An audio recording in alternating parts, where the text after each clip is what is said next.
Guys, Martin here bringing you another Dragon Ball Z Dokkan battle video, and so today we got the details for the part 2 LR Gomah, who is going to be releasing in the next couple of days, and we know that he has the leader skill of Demonic Power and Terrifying Conquerors 200% as a yellow coin LR, 2 categories at 200%. Pretty good leader skill for him. I made a video going over speculation about what his leader skill could be, and in that video when we talked about some of the options, like that was the one that I basically said would be the best one for him. So I think that's definitely a great outcome for everyone. Obviously it'd be interesting to see which units are going to go ahead and EZA during his celebration, which is what we are here to talk about in this video now. So obviously there's a couple of different possibilities when it comes to units that are going to EZA in the celebration, and obviously I think the main the main factor is the 2 categories that he leads as part of his leader skill, right? It doesn't make sense to EZA units who aren't on his leader skill, although of course that is a possibility. But in this video we will pretty much just be covering some of the top picks that I think we could see for EZAs that are going to be on his team. Now, one thing that has kind of influenced my decision a little bit in terms of which units I picked is obviously Proton made an updated post the other day showing the gaps in the ID files, that it seems like we'll probably be getting at most 2 EZAs or 2 like super EZAs, or I think it's like 2 EZAs or an LR EZA and a super EZA, something like that. There's only like 2 gaps. So whilst I would love to say, like, you know, as I talked about in that crossover video, the Xenoverse EZAs, right? Mira, Toa, or the Super Mira, Toa, Demigra, because obviously they would go on his team. That's 3 of them, and I don't think it's possible with the gaps in the ID for there to be 3 EZAs in this upcoming part. So I tried to pick some individual TURs that are not tied to being like EZA'd at the same time as a bunch of other units, as well as ones that fit within the category. So I've gone over a few here. They're not in any order in terms of like most likely to least likely or anything like that. But I'll go through how likely I think they are as we discuss them, I guess. So make sure you guys like that video, subscribe, all that good stuff. And yeah, we'll jump in. So first off is the Garlic Jr. Now, obviously they haven't been great with sub EZAs recently. They seem to have waited ages to then drop a whole bunch of like GT ones during the GDC, but this guy would make perfect sense to EZA as he was the banner unit for the AGL Kid Gohan, who just got an EZA, and this guy is a very good candidate for the kind of team that you want to build for Gomah, because he is an extreme class support unit. He's just extreme class allies 3 key, attack and defense 40%. So, you know, you bump that up to like 3 key, 50% or something like that. And he's supporting all extreme allies. So whether they're Terrifying Conquerors, whether they're Demonic Power, he is going to be supporting them on Gomah's team. And when he came out, he was pretty good. Like his super attack, obviously just changed that to greatly raise attack and defense for the turn. Give him some extra stats. Then he gets a decent amount of boost when attacking, or it's when attacking superclass enemies. Realistically, just change that to when attacking. And then, yeah, the extreme class allies support, recover HP at the end of the turn in which an attack was received. And then, yeah, obviously, I guess even with the EZA stats, like just having some extra stats and defense on super isn't enough for him to be like super tanky against difficult bosses or anything like that. But he is just a floating 3rd slot support unit. So they either want to give him some built-in dodge or maybe give him conditional guard, but make it like a super easy one, like when there's another Demonic Power ally or when all allies are extreme or something like that, right? Give this guy some, give this guy guard or some dodge or some damage reduction. But I think this guy would be a really great EZA because he fits onto any team that he's on because he just supports all the extreme allies. So he could work out quite nicely as an EZA for this celebration for Gomah's team. He's got links like Big Bad Bosses and Thirst for Conquest that he'll share with the Gomah, and obviously Fierce Battle. So he'd be pretty good for the team. So I think Garlic Jr. is probably one of like the top picks that I would want to see get an EZA. Now, one that I saw people mention that I thought was kind of funny when we're talking about like old, I guess we call them sub EZAs, but just because they're not Dokkan Fest. But this guy here, right, the physical Lord Slug that can become giant form, I have no idea why they didn't EZA this guy during the Lord Slug celebration. Like, it makes no sense to me whatsoever. because this guy's just a complete blank slate kit. He's just got some stats. He has a chance to turn into the giant form, and when he receives an attack, he gets an attack boost for 5 turns. And that's it. Like, they could do literally anything with this guy. They could make him into like a floating support unit. They could make him a slot 1 tank. Like, they could do all sorts of different stuff. His passive is a complete and utter blank slate. And again, he has this thirst for conquest. He has big bad bosses. I don't think Gomah has transform, even though he does transform. So not the best link partner for Gomah himself. But again, if they make him a really good like floating support unit, he would obviously be very helpful for the team. He's on demonic power and terrifying conquerors, which I believe so is Garlic Jr. So both of those guys pretty good picks thematically for the Gomah team. But yeah, this guy, just a complete blank slate. Like, they could do anything with his EZA. And similarly, a unit that I was looking through some of the older units to look for like super EZA potential as well, which we'll talk about a little bit at the end. And then I realized there's a really, really old Terrifying Conquerors unit that still doesn't have an EZA, which is this Int Turles. Like, I remember summoning for this guy when he came out on Global, December 2016, and he doesn't have an EZA. So, like, we're not far off. We're about a month away, right? So he's, like, almost 9 years old. This guy is 8 years and 11 months old, basically. And he doesn't have an EZA. And all he does is all allies key 3 and attack 20% when HP is 50% or more. So, talk about blank slate. Like, this would easily just get bumped up to, like, all allies 3 key and, like, 40% attack and defense without the HP restriction.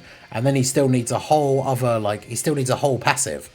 And his super attack just did supreme damage with a high chance to stun. So obviously this needs to go up. Like, yeah, but again, just complete, like, he could be anything after his EZA. And he would be a great support unit for the team. Big bad bosses, thirst for conquest. Again, like, good links for some of these units that we're going to be running on Gomah's team. So yeah, I'd love to see this guy EZA. It's a shame that there are only 2 gaps in the ID. Because even though people get annoyed when there's multiple units Extreme Z awakening from one like EZA battle, I think it'd be kind of cool to get like these guys all in like a sort of Terrifying Conquerors sub EZA thing where you just beat the 30 stages and then you can EZA like all 3 of them. That would be pretty cool. Now, an interesting one in terms of a Dokkan Fest is I tried to look at who is the oldest Terrifying Conquerors or like Demonic Power Dokkan Fest that doesn't have an EZA. And funnily enough, it is our boy Raditz. So, I mean, he is over 3 years old at this point. Came out in August 2022. I mean, JP, it was April 2022. So, you know, as far as JP is concerned, he's like 3.5 years old, basically. And this guy, like, his EZA is one that people are, I think, like, really patiently waiting for with bated breath. Because his release, he was just so bad, right? He was, like, hands down the worst Dokkan Fest on release, like, in a long time when he came out. So I am among the many people that I really want this guy to get like a really, really good EZA just to kind of make up for how terrible he was on release. And then obviously, again, like, he's a Terrifying Conquerors character. He's got Brutal Beatdown, Nightmare, Prepared for Battle is not great for extreme teams. I mean, honestly, his link set isn't the best. Like, he doesn't share any links with Gomah, I'm pretty sure. But yeah, he's a weird unit because he's like an AoE enemy, an AoE super attack guy. But he gets extra stats when facing 1 or more enemy, or just extra defense when there's 2 or more enemies. Gets a crit if he gets hit first. He's just such a weird... After delivering finishing blow, key +2. It's just such a stupid, like, for a TUR, who, like, as long as you're running him on a proper leader skill and he's getting, like, prepared for battle, you're, like, never going to struggle for key with it. It's just... His design was just so weird for so many reasons. So, hopefully he could get a really, really good EZA. And then, yeah, like, in theory, he could be run on Gomah's team. I feel like he's not as good as the other guys, because realistically, with Gomah's team, in terms of, like, who's good for EZAing in this celebration, because Gomah is going to be the slot 1, like, the absolute god tank beast. So, any unit that's going to EZA and go on his team really wants to be either a unit that links super well with him and is like a slot 2 sort of damage dealer, or a slot 3 floating support unit, which I kind of feel like Raditz probably won't EZA into either of those things. And even if he is a solid enough unit that you'd want to run him on main rotation, that means he'd be in slot 2, Gomah would be in slot 1, and they don't share any links apart from Fierce Battle. So, not ideal, but definitely a possibility.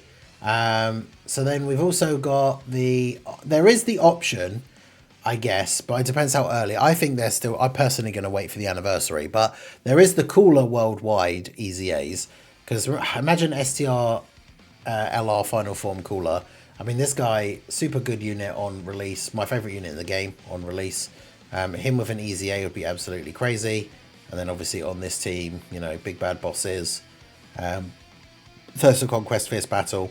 I think it's too early. Well, I say too early. They could do it if they wanted to, but I feel like they will do anniversary, because Namek, Goku and Full Power Frieza from the worldwide the year before this EZA during the 10th anniversary. So I think they'll wait until the anniversary, but obviously we'll have to wait and see. But this guy could be super, super good. I didn't bring up pages for all of them, but like this guy could be super good. The metal cooler, physical metal cooler, would obviously be alongside this guy as well. Obviously it doesn't really make sense for them all to EZA during this like celebration because of the Saiyans being super class and not being related to Gomah at all, and they're probably not going to split them up, because as we said, if there's only 2 EZA like slots, imagine if it was just both the coolers and they just didn't EZA the Bird Coup and like the HL Super Saiyans. But I think that's very, very unlikely, right? So I think whilst it would be nice, we're not going to see the EZA for these guys. Now, in terms of like some super EZAs, I thought the Bojack could be kind of interesting, but like in terms of global especially, he only got his like first EZA, if you want to call it that, just over 2 years ago.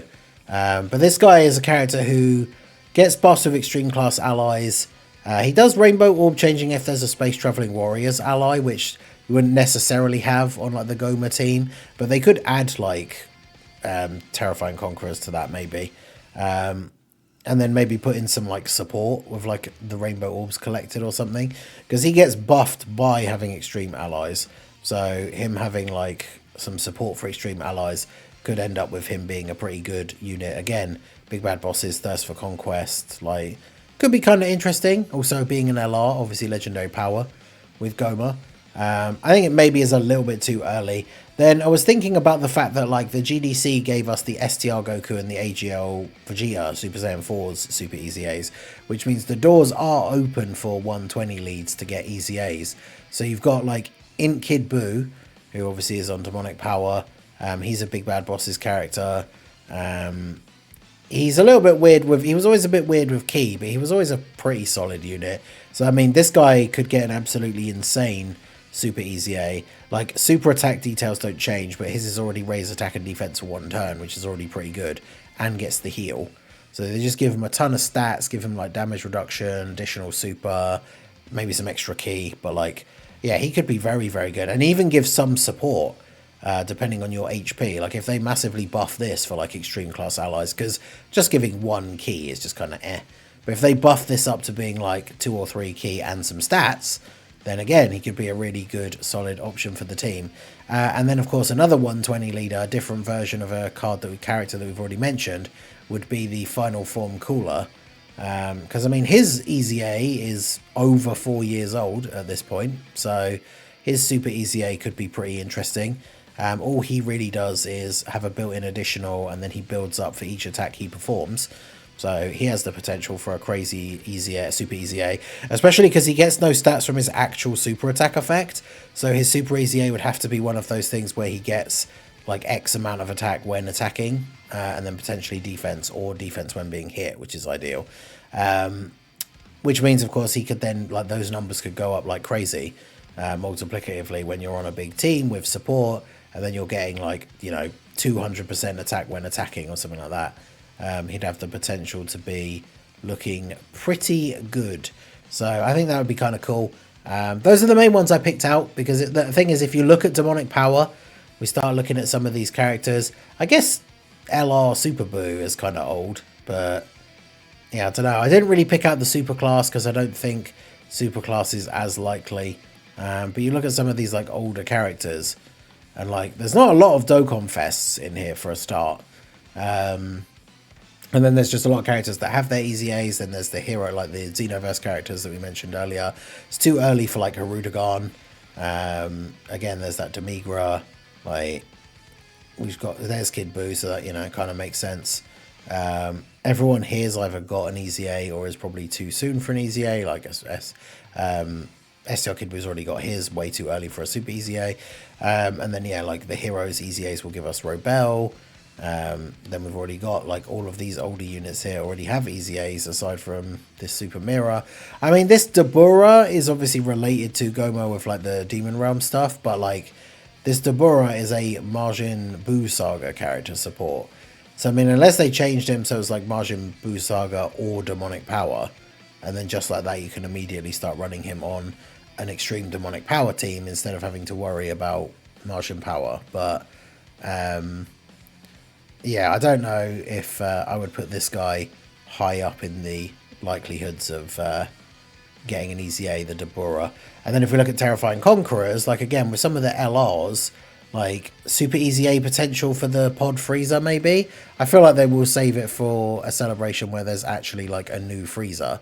But technically any celebration that he could fit in, I feel like we could see his Super EZA, because the Tech Prime Battle Goku was the first Prime Battle Super EZA one, and his was ages ago. So the Frieza could be sometime soon, I think. But I guess we'll have to wait and see. So let me know what you guys think. Like, again, looking at some of these older characters here, like characters that already have their EZAs or don't have like EZAs yet, it's hard to pick out ones that are either too new to get EZAs or just a bunch of random sub EZAs, like the Tech Raditz as well. I guess like Tech Golden Frieza could Super EZA. But yeah, let me know what you guys think down below in the comment section. Who do you think will EZA as part of the celebration? We may find out as early as tomorrow when JP gets the event update stuff, so I'll be keeping an eye out for that. If I had to pick like #1 choice for who I think would go best with the team and everything, I do think it is Garlic Jr., but he is a sub EZA, so I guess we'd have to see how exactly they would go about doing that. But like I say, let me know what you guys think down below in the comment section. Who do you think is most likely to EZA? Who would you like to see get an EZA for this part 2? Let me know your thoughts down below in the comment section. So that is going to be it for the video, guys. This has been the Masked Ningen. Smash that like button, subscribe to the channel if you are new. Check out the links down below, and I will see you all again soon. Have a good one.